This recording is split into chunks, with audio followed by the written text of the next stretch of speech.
kan ń béèrè Aleko nínú comment section bóyá wọ́n rò pé mi ní sọ̀rọ̀ ń pa ẹ̀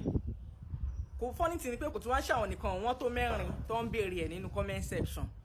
ohun rèé tí mo mú wá fún yín o mo ti gbóhùn tẹ mọ́ jẹ dé ewé yìí wọ́n pè ní ewé ọ̀ṣẹ́kùtù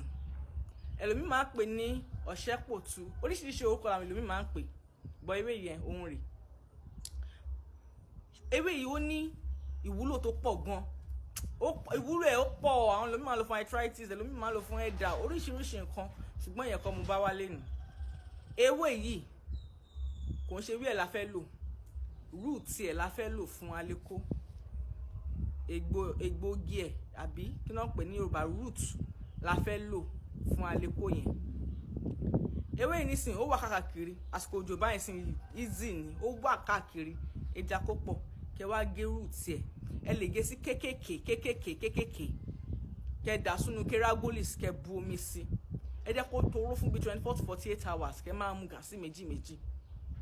tẹ́ bá dẹ̀ fẹ́ ṣe gbogbo yẹn bó ṣe wà yìí kẹ mú kẹ ṣàn dáadáa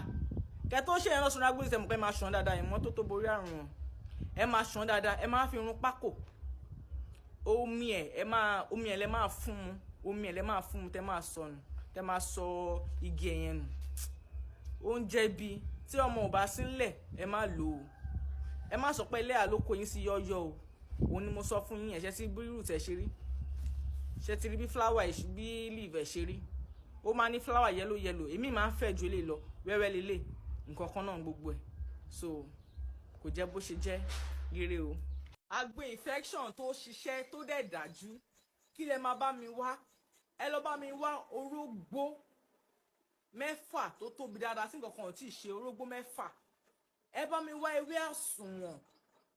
àsùnwọ̀n yẹn ẹ máa ṣàn dáadáa bí 3 sí 4 ẹ máa ṣàn ẹ kò sí dọ̀tí kò sí germs ọ̀kan nú ẹ̀ tẹ bá ti wá ṣàn ẹ máa fi sínú asẹ́ àbẹ́nu ẹ̀ kátẹ́gùn fẹ́ sí so that omi ara ẹ̀ lè dry ẹ má ṣàṣọrùn kómi ara ẹ̀ kó fi dry ni ó yẹ yín lẹ́yìn yẹn ẹ máa mú ewé àsùnwọ̀n ẹ máa rẹ bí ẹ̀fọ́ bẹ́ẹ̀ni rẹ ṣọkọ àbí ugu ẹ máa rẹ kékèké ẹ máa wá ike 2.5 litres ẹ máa rọ ewé yẹn tẹ́tí rẹ yẹn ẹ máa rọ sí ẹ máa mú orógbó yẹn ẹ máa gé kékèké orógbó yẹn kan lè gé sí 10 so ẹ máa gé wo orógbó yẹn náà ẹ máa àdẹ mọ́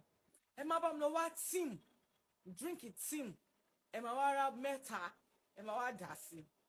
ẹ máa wá dè pa ẹ jẹ́ kó toró fún 3 days tó bá toró fún 3 days tó bá ti di láàárọ̀ ẹ má jẹ́ kó kanlẹ̀ o ẹ máa gbé sórí ibì kan tó bá ti di láàárọ̀ ẹ máa mú gàásì méjì gáàsì ni àwọn ṣìnà cup kékeré.